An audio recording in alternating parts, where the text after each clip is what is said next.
네, 오늘 2024년 10월 2일입니다. 새벽 기도에 마태복음 9장 18절에서 34절까지의 말씀으로 구원이라는 제목으로 잠시 은혜를 나누겠습니다.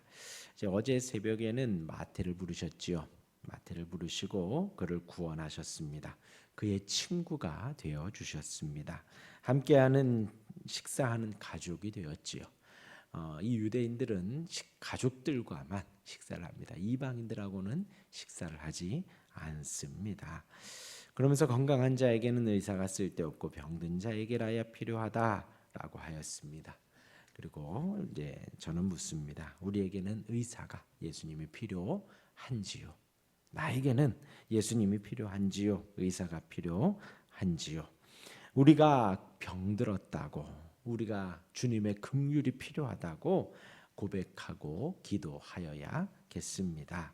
이어서 오늘 본문을 이제 세 가지 단락이 나옵니다. 세 개의 단락이 나옵니다. 그런데 이제 여기서도 잘 볼 것은 여기에 있는 모든 사람들이 병자입니다. 긍휼을 원하는 자들입니다. 좀 더 구체적으로요. 이들은 예수님을 절대적으로 필요하는 사람들이었습니다. 예수님이 하나님이심을 믿는 자들이었습니다. 한번 살펴보겠습니다. 첫 번째 18절부터 26절까지입니다. 우리가 잘 아는 대로 야이로의 딸을 깨우시는 장면이 나옵니다. 그러면서 그곳으로 가다가 혈루증 걸린 여인도 온전케 해주시는, 치료해 주시는 장면이 여기에 나오죠. 먼저 야이로의 딸, 관원의 딸이라 합니다. 오늘 말씀에는 관원이라고 나옵니다. 당시에 사회적으로 상당히 권위가 있는 자입니다. 이런 관원이 예수님을 진정한 하나님으로 인정하여서 지금 도움을 요청하고 있는 거예요. 그러하니 조금 인상적인 장면이 됩니다. 무엇으로요? 이 관원은 방금 죽은 자신의 딸의 손을 얹어 살려달라고 요청하고 있는 것입니다. 이것이 좀 의아한 것이지요.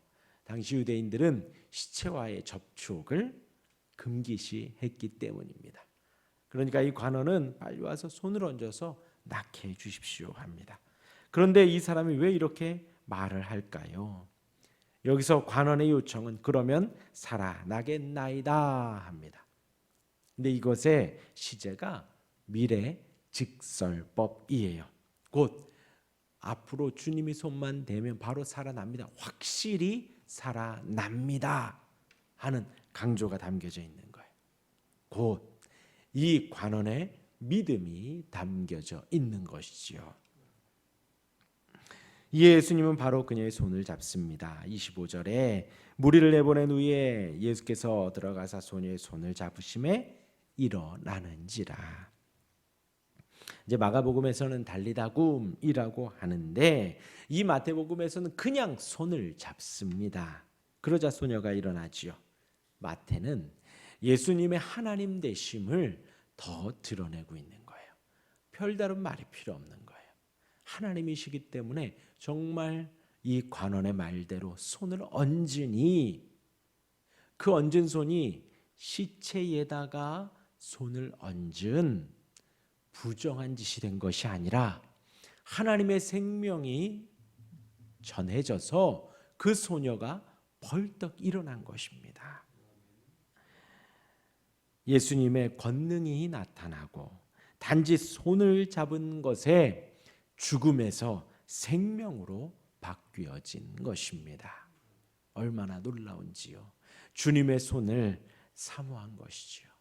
그러니까 이 관원이 믿음이 있었던 것입니다. 예수님이 죽은 자를 살린다라는 믿음이 아니라 예수님이 하나님이시고 생명이시다라는 믿음이 굳건하게 있었던 것입니다.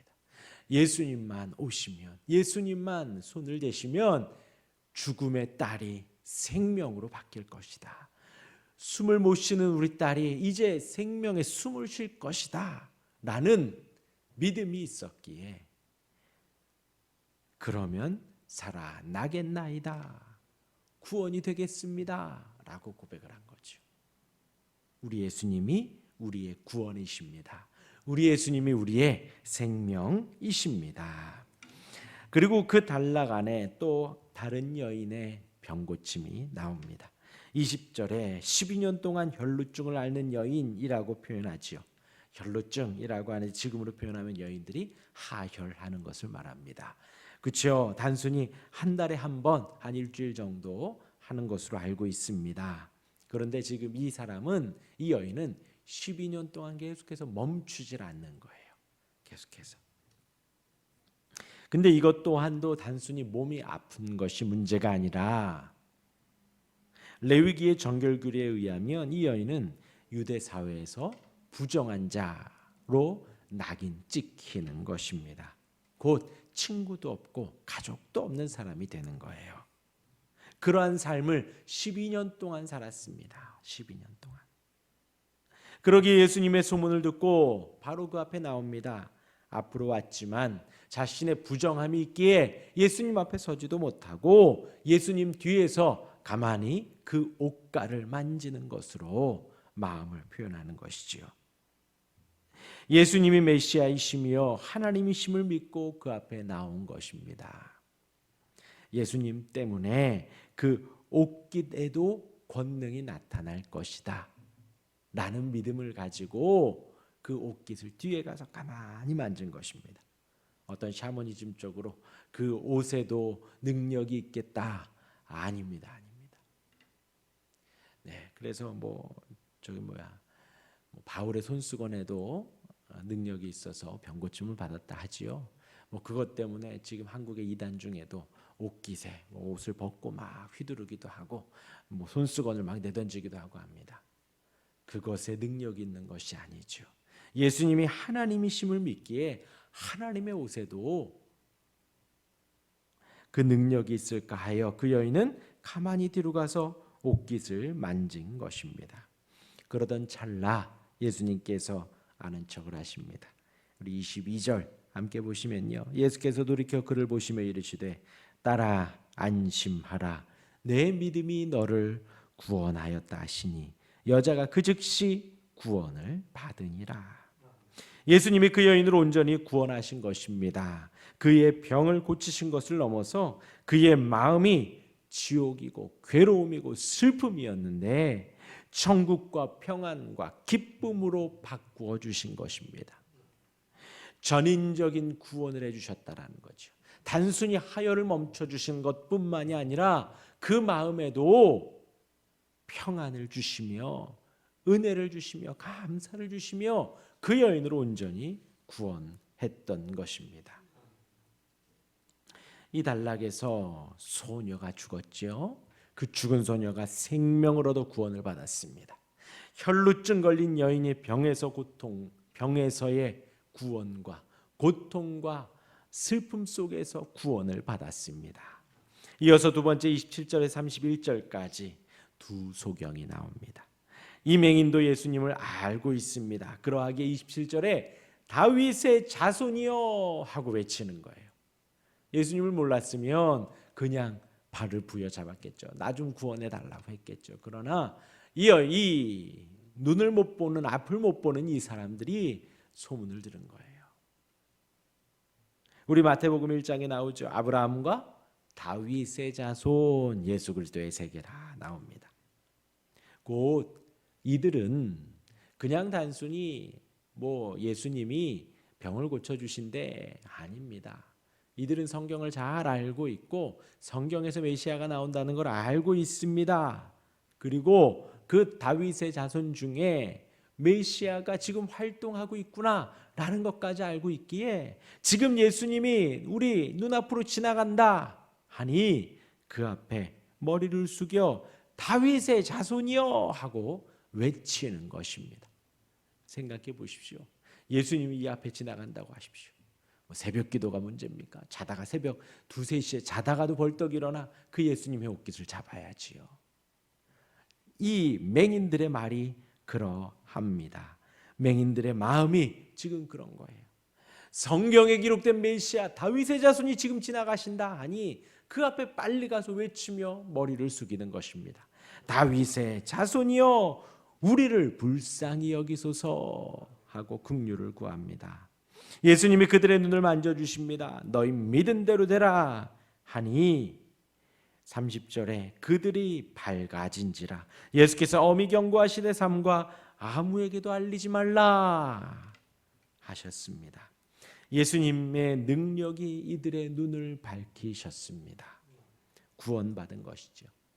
그런데 이들은 사실 육신의 눈이 어두워 있지만 영의 눈은 밝혀져 있었던 것이지요. 자기의 눈이 다 띄어져서 예수님이 오가고 예수님의 기적도 보는 그 바리새인들, 제사장들, 이들은 눈으로 예수님을 보지만 마음으로는, 영혼으로는 보지 못했지요. 그러나 이 두 소경은 육신의 눈이 보이지 않았지만 영의 눈이 열려 지나가는 메시아를 보고 외친 것입니다. 그러자 예수님은 이들의 육신의 눈도 밝혀주셨습니다. 예수님의 능력이, 예수님의 하나님됨이 이들을 온전케 보게 하신 것이고 이들의 온전한 눈을 밝혀주신 것입니다. 이들이 구원받은 것이지요. 이어서 32절에 귀신 들려 말 못하는 사람도 예수님이 말을 하게 해주십니다. 자, 오늘 본문에 고침받은 이들이 많이 나오지요. 하혈을 고쳐주시고 또 죽은 소녀가 벌떡 일어나고 소경이 눈을 뜨고 벙어리가 말을 하게 됩니다. 이들은요, 단순히 이런 질병의 문제가 아니라 그 관원의 딸 제외하고는 이들은 사회적으로 활동도 못하고 경제적인 활동도 못하는 이들이었습니다. 심지어 격리되기도 했죠. 요즘 말로 하면 왕따가 되기도 했죠. 예수님은 이들의 이 비참함에서 건져 주신 것입니다. 절망 가운데에서 구원해 주신 것입니다. 우리 주님의 구원은 바로 이런 것입니다. 죽음에서의 생명입니다. 고통에서의 평강입니다. 하나님을 못 보다가 이제 하나님을 보는 것입니다. 하나님을 향해서 한마디도 못했던 이가 하나님을 찬송하고 찬양하는 것입니다. 오늘 이 새벽 우리는 이 구원을 갈망하고 소망할 수 있기를 바랍니다. 이 시대에도 처절한 비참함 속에서 온전한 주님의 구원이 있기를, 주님이 온전히 건져주시기를 우리 예수님 능히 하실 수 있습니다. 우리 성령 하나님 지금 살아계셔서 이 말씀을 우리에게 가르쳐주고 계시지요. 예수님이 2000년 전에 그렇게 하셨고 성령께서 우리를 그렇게 구원해 주실 것입니다.